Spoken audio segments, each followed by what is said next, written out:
Anupama serial के ऐसे ही daily update सबसे पहले देखने के लिए हमारे चैनल सीरियल अड्डा को सब्सक्राइब करें।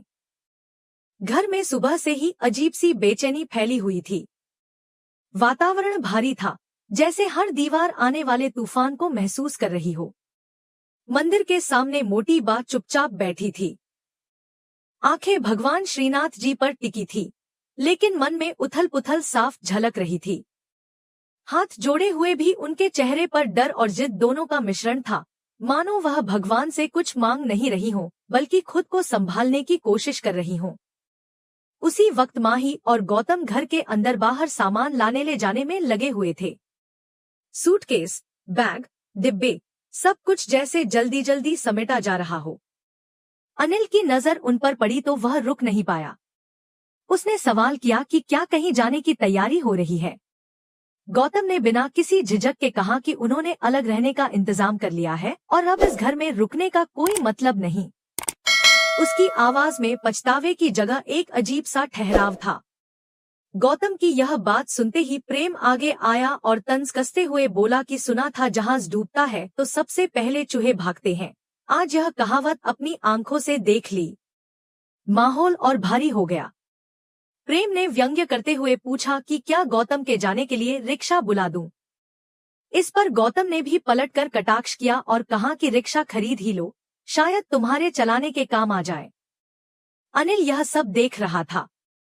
उसने मोटी बा की तरफ देखते हुए कहा कि आपके सबसे चहेते गौतम जी तो सबसे पहले घर छोड़कर जा रहे हैं।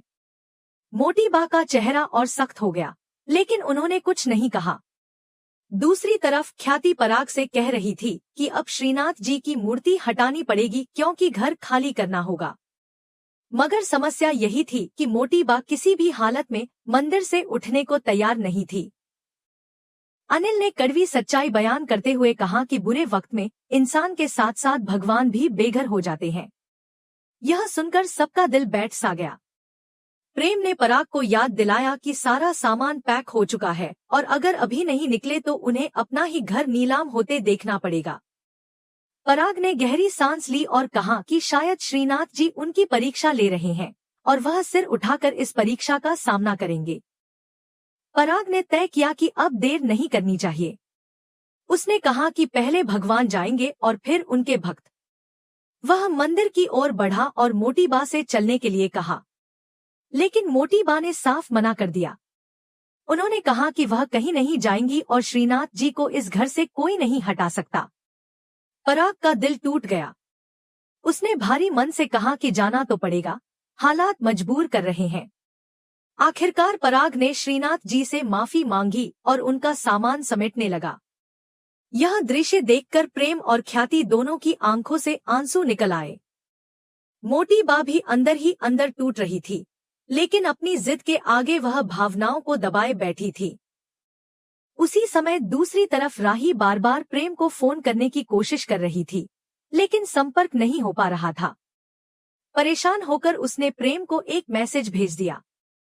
पराग जैसे ही मूर्ति को छूने के लिए आगे बढ़ा, मोटी बा अचानक चिल्लाई और चेतावनी दी कि उनके श्रीनाथ जी को कोई हाथ नहीं लगाएगा।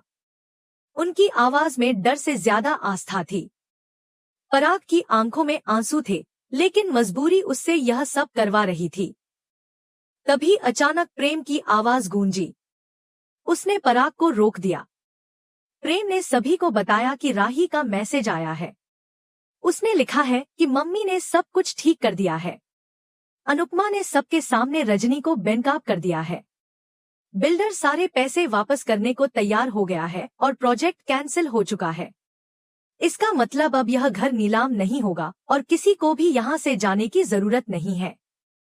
यह सुनते ही माहौल पल भर में बदल गया।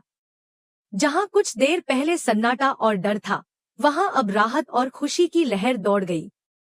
मोटी बा की आंखों में चमक लौट आई। उन्होंने खुशी से प्रेम को गले लगा लिया। गौतम और माही हैरान रह गए। उनके चेहरे पर साफ झटका नजर आ रहा था। अनिल ने तुरंत गौतम पर तंज कसते हुए पूछा कि आप अभी तक गए क्यों नहीं? गौतम के पास कोई जवाब नहीं था। पराग ने मंदिर के सामने हाथ जोड़कर श्रीनाथ जी को धन्यवाद दिया। पूरे घर में जयकारे गूंज उठे।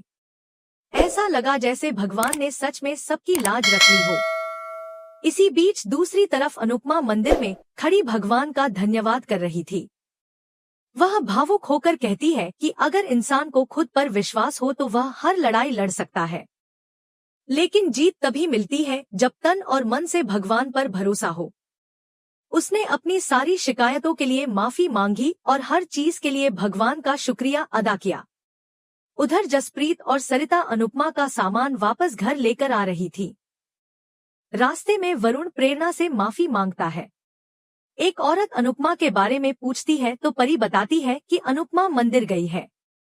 जब पूछा जाता है कि क्या वह वापस आएगी तो सभी चौंक जाते हैं। भारती कहती है कि यही सबसे बड़ी चिंता है, क्योंकि सबने अनुपमा को बहुत बुरा भला कहा है और उसकी बातें उसे जरूर चुभी होंगी। जसप्रीत इस सब के लिए चोल वालों पर गुस्सा करती है और मन ही मन प्रार्थना करती है कि अनुपमा वापस लौट आए।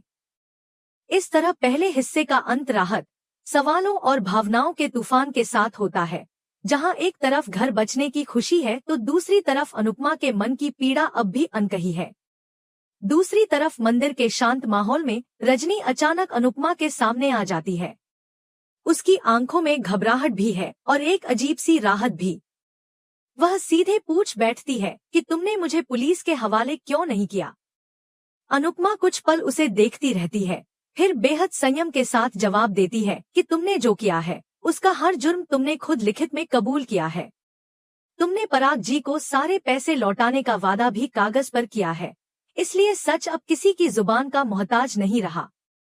लेकिन इसके अलावा तुम्हारे बच्चे भी हैं और मैं उनके दुख को और बड़ा नहीं करना चाहती थी। अगर तुम जेल जाती तो सजा सिर्फ तुम्हें नहीं, तुम्हारे बच्चों को भी मिलती। उन्हें समाज में बेइज्जती सहनी पड़ती। मैंने उन्हें उस बेइज्जती से बचाया है। अनुपमा की यह बात सुनकर रजनी की सांस जैसे हल्की हो जाती है। उसके चेहरे पर राहत साफ दिखती है। अनुपमा आगे कहती है कि मैंने खुद केस नहीं किया, लेकिन इसका मतलब यह नहीं कि सब खत्म हो गया। पराग जी और चोल वाले तुम पर फ्रॉड का केस जरूर करेंगे। सच का सामना तुम्हें करना ही होगा। रजनी हल्की हंसी के साथ कहती है कि अच्छा है जान लेने का केस नहीं किया, वरना मेरी पॉलिटिक्स का क्या होता। यह सुनते ही अनुपमा का चेहरा सख्त हो जाता है।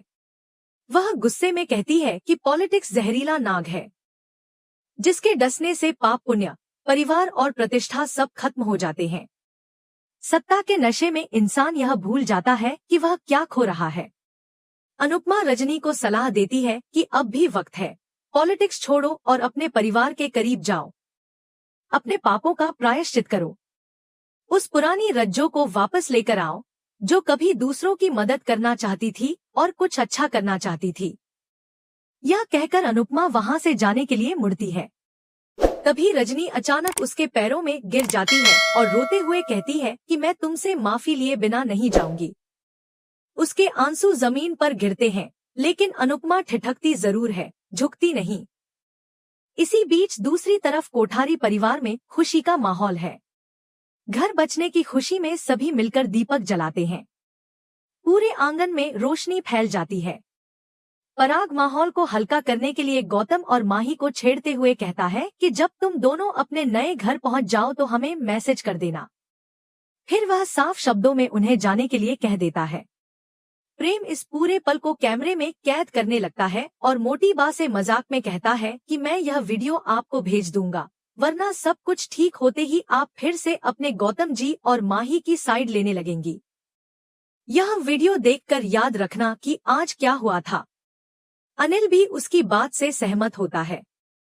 प्रेम गौतम की तरफ देखकर फिर तंज कसता है और पूछता है कि रिक्शा बुलाऊं या खरीद कर दे दूं, तुम्हारे चलाने के काम आ जाएगा। गौतम हैरान रह जाता है और उसके पास कोई जवाब नहीं होता। अनिल कहता है कि मीता ने भी शायद यही सोचा होगा। वह वीडियो बनाकर मीता को भेज देता है और लिखता है कि घर वापस मिल गया है, अगर मन करे तो आ जाना, वरना 2-3 साल मायके में ही रहना। इस पर सभी हल्की मुस्कान के साथ एक दूसरे को देखते हैं। पराग आगे बढ़कर मोटी बा के पैर छूता है और उनका आशीर्वाद लेता है। भावुक होकर वह उन्हें गले लगा लेता है। मोटी बा की आंखें भर आती हैं और वह कहती है, कि यह घर अनुपमा जी की वजह से बचा है। पराग भी मानता है कि अगर आज अनुपमा जी नहीं होती तो वे सब सड़क पर होते। मोटी बा कहती है कि हम सब अनुपमा जी से माफी मांगेंगे। पराग जवाब देता है कि माफी भी मांगेंगे और शुक्रिया भी कहेंगे, क्योंकि दोनों जरूरी है। वापस मंदिर में रजनी अब फूट फूट कर रो रही है। वह अनुपमा से माफी मांगते हुए कहती है कि मैं बहुत गलत थी। मैंने अपने बच्चों को अच्छी परवरिश नहीं दी। प्रेरणा पहले ही सब समझ गई थी, इसलिए वह मुझसे दूर हो गई। मैंने अपने ही बेटे को पाप में भागीदार बना दिया। वह हाथ जोड़कर अनुपमा से विनती करती है कि मेरे बच्चों से एक बार कह देना कि मुझे माफ कर दें। मैं उन्हें वापस चाहती हूँ। मैं अच्छी माँ बनकर दिखाऊंगी। मुझे मेरे बच्चे लौटा दो। अनुपमा शांत लेकिन कठोर स्वर में कहती है कि तुम अब भी मांग ही रही हो। कभी देना भी सीखो। तुम्हारे पापों ने तुमसे तुम्हारे बच्चे छीने हैं। मैं सिर्फ तुम्हारी बात तुम्हारे बच्चों तक पहुंचा दूंगी, इसके अलावा कुछ नहीं करूंगी। वह साफ कहती है कि अच्छे होने की बातें करना आसान है, लेकिन सच में अच्छा बनना और सुधरना बहुत मुश्किल होता है। तुम जो कुछ कह रही हो वह मुझे अभी भी नाटक ही लग रहा है। माफी शब्दों से नहीं, कर्मों से मांगी जाती है। इसलिए अगर सच में बदलना चाहती हो तो अपने कर्मों से साबित करो।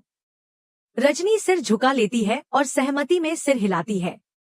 अनुपमा उसे आखिरी सलाह देती है कि अपनी ताकत और पावर का सही इस्तेमाल करो। जिंदगी में चाहे कुछ भी हो जाए, लेकिन कभी किसी का भरोसा मत तोड़ना। जैसे ही अनुपमा वहां से जाने लगती है, रजनी पीछे से आवाज देती है और कहती है कि एक बार मुझे गले लगा लो और कह दो कि तुम माफ करने के बारे में सोचोगी। अनुपमा पलटकर देखती है और कहती है कि जिसने पहली बार गले लगाने पर पीठ में खंजर घोंपा हो, उसे दोबारा गले लगाने की गलती नहीं करनी चाहिए। यह कहकर वह बिना रुके आगे बढ़ जाती है। चलते हुए अनुपमा अपने पूरे संघर्ष को याद करती है। कैसे रजनी ने उसे धोखा दिया, कैसे उसने हिम्मत नहीं हारी और कैसे सच के सहारे उसने रजनी का पर्दाफाश किया। उसके चेहरे पर थकान है, लेकिन आंखों में संतोष भी है। इसी के साथ एपिसोड खत्म हो जाता है। अगले एपिसोड में देखने को मिलेगा कि चोल में जश्न मनाया जाता है, सभी डांस करते हैं और अनुपमा को सम्मानित किया जाता है। माहौल खुशियों से भर जाता है, लेकिन तभी अनुपमा के पास एक कॉल आता है और वह चौंक जाती है। राही पूछती है कि क्या हुआ, तो अनुपमा कहती है कि मुझे तुरंत जाना होगा। आज का एपिसोड आपको कैसा लगा, हमें कमेंट करके जरूर बताएं और ऐसे ही डेली अपडेट्स के लिए वीडियो को लाइक करें और हमारे चैनल सीरियल अड्डा को सब्सक्राइब जरूर करें।